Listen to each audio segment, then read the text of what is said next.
Welcome back for another deep dive. Today we're digging into a really fascinating story, the journey of Fresh Press. It's more than just a brand history.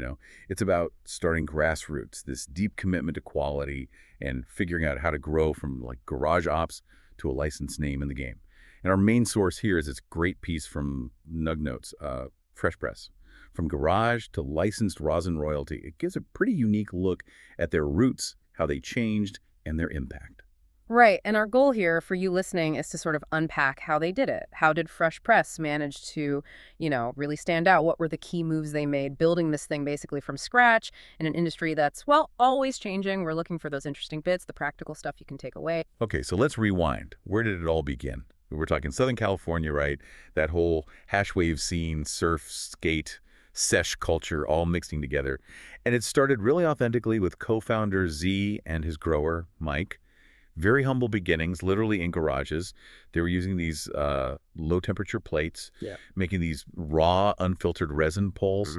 And the name, Fresh Press, it was just perfect. It wasn't marketing speak. It literally described what they did and what they made. Exactly. And those origins, they're not just like a fun fact, they're baked into the brand. Starting out that way so authentically meant the name was the process. It wasn't just clever branding. And that built immediate trust, I think, within that core community. People understood it. What I find really interesting, almost backwards in a way, is how they got so much recognition before they really pushed on marketing in a big way. Yeah. How does that even happen? I mean, it wasn't like they were unknown. They grabbed first place for their rosin vape at Nothing But Fire.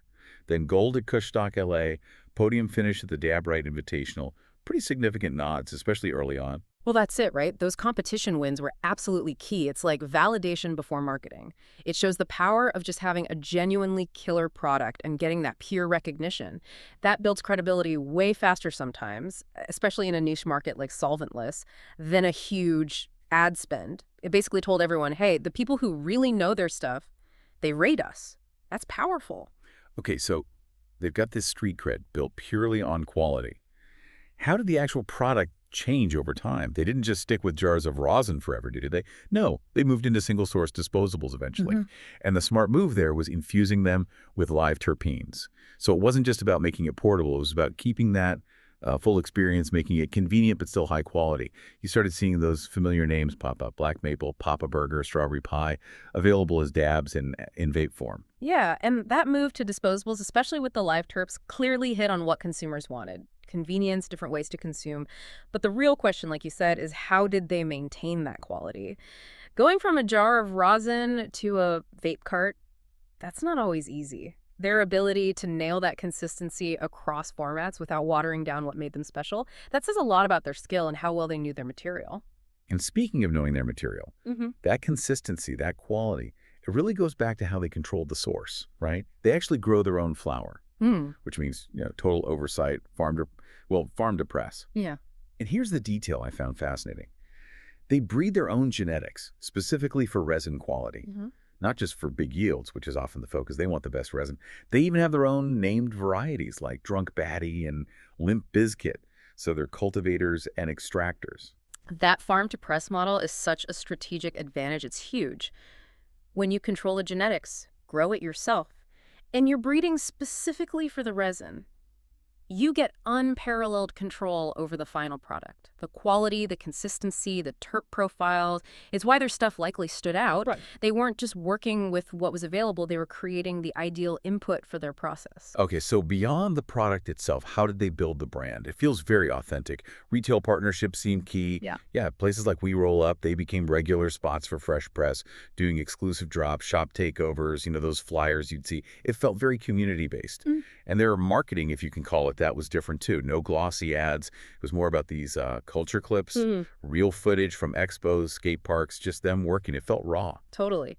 And that authenticity just worked. It mirrored the whole grassroots vibe of their craft. It wasn't trying to sell some fancy image. It was about the work, the community, the passion that built genuine connections.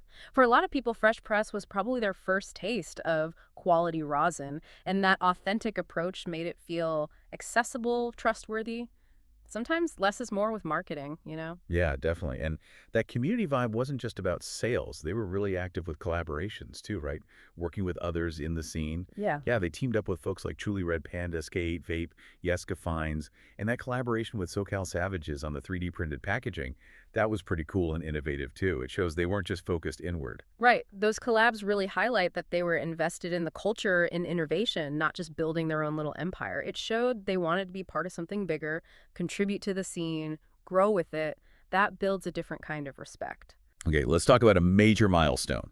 May 2025, that was the moment they officially stepped into the license market, and that's a big deal. It marks this shift from being, maybe more informal to becoming a fully regulated brand, proper distribution, all of that. Oh, it's a massive step. It signals their evolution, moving into the mainstream, essentially.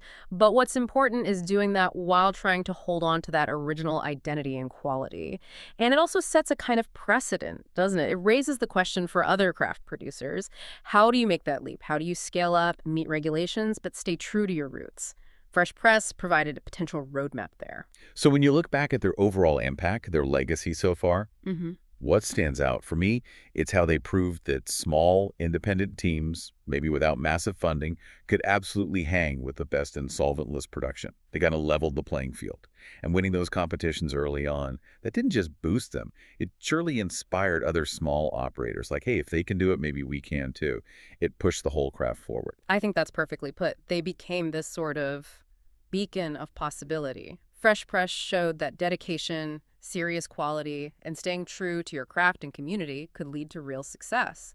They carved out a path for craft brands to gain respect, even in a market that's getting more corporate. It's quite the story. So wrapping this up, the key things we've pulled out from the Fresh Press story, those authentic garage origins, that laser focus on quality over just churning stuff out, the smart culture-driven collaborations, and then making that big successful jump into the licensed world. Yeah, and maybe a final thought for you, the listener, to kind of mull over. How does this Fresh Press narrative make you think differently about building a brand or really anything? Especially today, when things change so fast, what can you learn from their journey? That focus on passion, authenticity, and just relentless quality, no matter what field you're in. It challenges those standard ideas about needing huge marketing budgets or scaling at all costs. It really does. It shows how these specific stories, when you really dive into them, can teach us so much about innovation and success in ways that apply way beyond just one industry. Thanks for joining us on this deep dive.